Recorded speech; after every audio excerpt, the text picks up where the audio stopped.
Viewers, मुझे प्यार हुआ था कि आखिरी किस्त कल रात को ऑन एयर हुई। आरिफ साहब के साथ हैंड हो जाएगा और फहा करेगी हेड, तो वही हुआ। आरिफ के साथ हैंड हो गया। पहले साद ने पुश बैक दी, फिर माहिर उसके पीछे खड़ी हो गई, फिर फहा ने जो है उसके ऊपर वही रेप अटेम्प्ट का केस जो साद पे किया था वो आरिफ पे कर दिया। वहाँ ने बीच बीच में शुरू में बहुत ज़बरदस्त एक्सप्रेशन थे जहाँ उसकी जगह थी। आखिरी 4-5 किस्तों में कोई ख़ास नहीं था, बट शायद वो उतना ख़ास वो नज़र नहीं आ रहा था। आरिफ की अम्मा को एकदम याद आया कि 20 साल से उन्होंने कितनी रॉन्ग पेरेंटिंग की है, तो वो उनको रॉन्ग पेरेंटिंग याद आया कि उन्होंने इतनी रॉन्ग पेरेंटिंग की है कि औरत हर बेजा ख्वाहिश को पूरा किया और औरत की इज़्ज़त करना नहीं सिखाया, इसलिए रेप जैसी चीज़ को इस्तेमाल किया।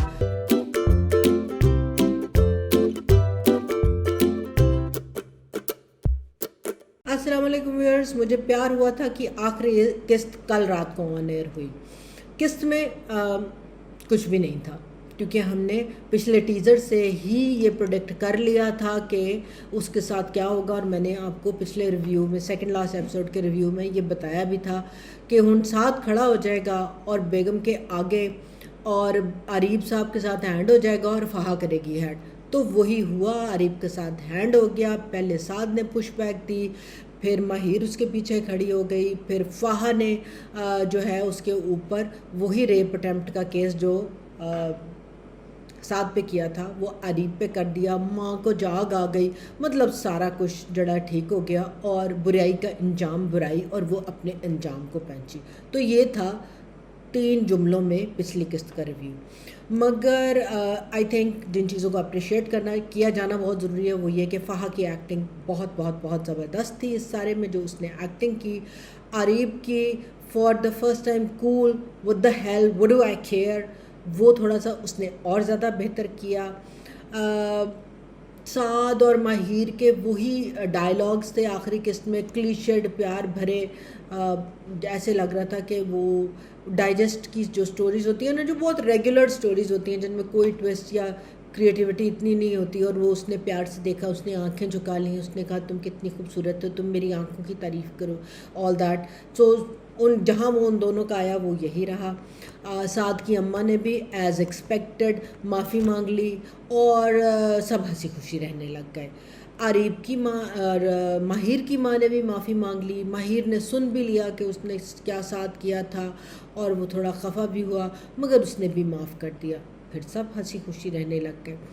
आरिफ की अम्मा को एकदम याद आया कि 20 साल से उन्होंने कितनी रॉन्ग पेरेंटिंग की है, तो वो उनको रॉन्ग पेरेंटिंग याद आया कि उन्होंने इतनी रॉन्ग पेरेंटिंग की है कि औरत हर बेजा ख्वाहिश को पूरा किया और औरत की इज़्ज़त करना नहीं सिखाया, इसलिए रेप जैसी चीज़ को इस्तेमाल किया।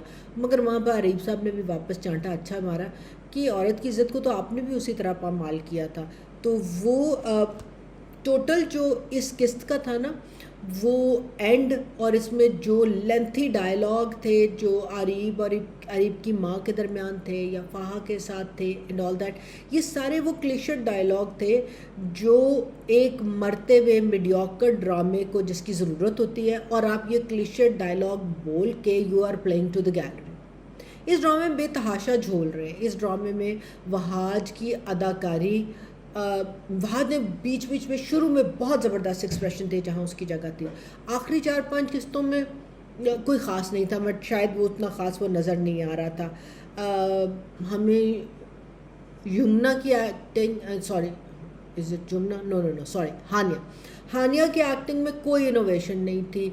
ना वो मज़लूम लड़की बन सकी, ना वो अपने प्यार को हासिल करने वाली लड़की बन सकी, ना वो रिबेलियस लड़की। मतलब उस इतने सारे जब आपको किरदारों के एक्सप्रेशन देने हो तो वो एक्सप्रेशन हमें साथ साथ नज़र आने चाहिए, हमें आपकी एक्टिंग में चेंज नज़र आना चाहिए। वो हमें नज़र नहीं आया।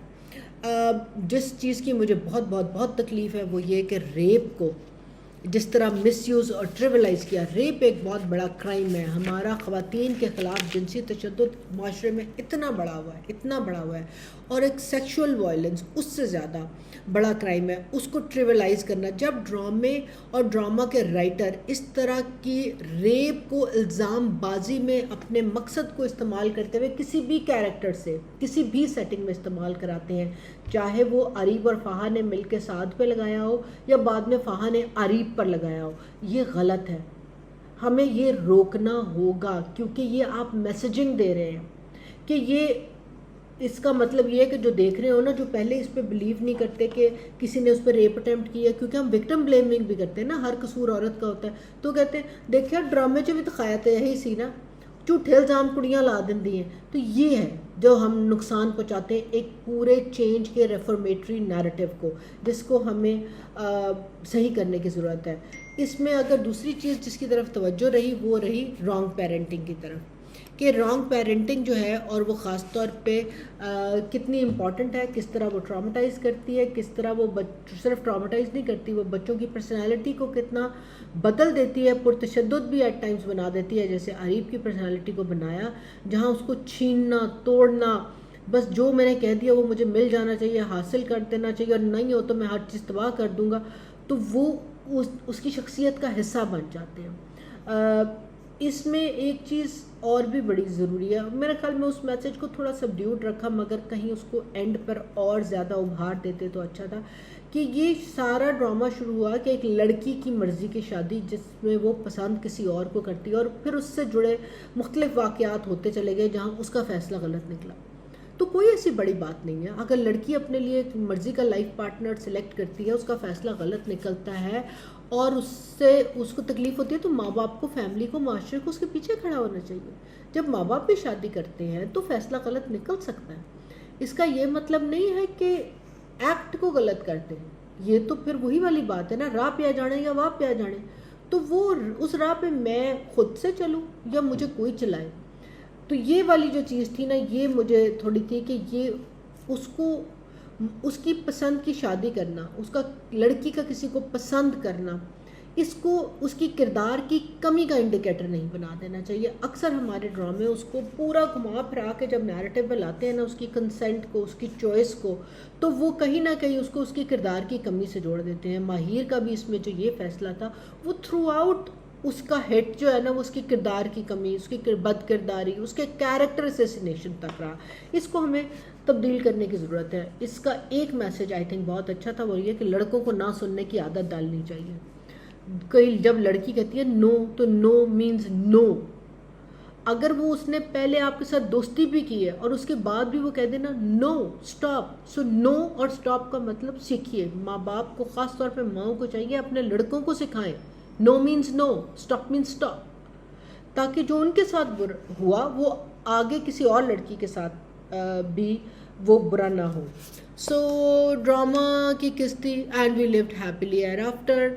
सच की फतेह हो गई और बुराई जो है वो जेल में चली गई, उसकी माँ ने भी उसको छोड़ दिया। छोटे बच्चों की कहानी, और कहानी ख़त्म हुई, और मेरा इस ड्रामे को देखने का टॉर्चर भी, जो कि आखिरी कुछ किस्तों में उतना टॉर्चरस नहीं था।